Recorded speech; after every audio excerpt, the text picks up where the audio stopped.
วัสดีค่ะวันนี้จะมาชวนน้องๆเข้าครัวทำเมนูที่มีชื่อว่าไข่ตุ๋นหอมกรุ่นอุ่นอร่อยเมนูนี้มาจากโปเม่เล่ม1 ภาค 1เมนูไข่มหัศจรรย์ค่ะวัตถุดิบได้แก่ไข่ไก่สดนมข้นจืดน้ำตาลทรายซีอิ๊วขาวโบโลน่าสาหร่ายแล้วก็แครอทค่ะขั้นตอนแรกเราจะตีไข่ไก่กับนมข้นจืดแล้วก็ใส่เครื่องปรุงรสเริ่มกันเลยนะคะเตรียมชามขนาดพอเหมาะและตอกไข่ไก่สดลงไปทั้งหมด2 ฟองเห็นฟองเล็กแบบนี้แต่ไข่ไก่มีทั้งโปรตีนวิตามินเกลือแร่เกือบครบทุกชนิดเท่าที่ร่างกายต้องการเลยนะคะพอตอกแล้วก็ตีไข่ให้เข้ากันจากนั้นก็เติมน้ำเปล่าลงไปทั้งหมด1 ถ้วยตวงค่ะเสร็จแล้วคนให้เข้ากันอีกครั้งหนึ่งก่อนที่จะเติมเครื่องปรุงซึ่งได้แก่นมข้นจืด8 ช้อนโต๊ะ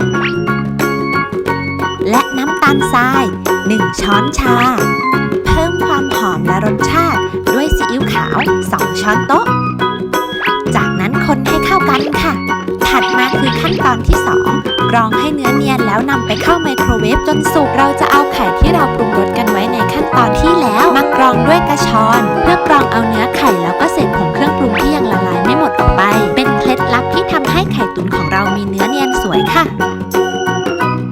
กรองเสร็จเรียบร้อยแล้วค่ะจากนั้นก็ให้เตรียมถ้วยที่สามารถนำเข้าไมโครเวฟได้อย่างเช่นถ้วยแก้วถ้วยเซรามิกหรือถ้วยพลาสติกที่ปลอดภัยแล้วก็เทไข่ตุ๋นที่ผสมไว้ลงไปประมาณเศษ3/4ของถ้วยค่ะเสร็จแล้วค่ะยกไปเข้าไมโครเวฟได้เลยเข้าไมโครเวฟด้วยไฟต่ำทั้งหมด5 นาทีค่ะขั้นตอนสุดท้ายนะคะเราจะตกแต่งหน้าไข่ตุ๋นด้วยโบโลน่าแล้วก็แครอทขั้นตอนนี้จะมีการใช้มีดด้วยขอให้น้องๆระมัดระวังนะคะของตกแต่งอย่างแรกเราจะทำจากแครอทค่ะหั่นแครอทออกครึ่งนึงแล้วก็หั่นเป็นแว่นเล็กๆถ้าน้องๆมีพิมพ์กดรูปดาวก็ให้เอามากดได้เลยแต่ถ้าไม่มีน้องๆก็สามารถตัดกระดาษแข็งเป็นรูปดาวแล้วนำไปทาบตัดแครอทให้เป็นรูปดาวใช้วิธีนี้ก็ได้เหมือนกันค่ะถึงจะช้าหน่อยแต่ก็ทำออกมาได้เป็นรูปดาวน่ารักเหมือนกันค่ะ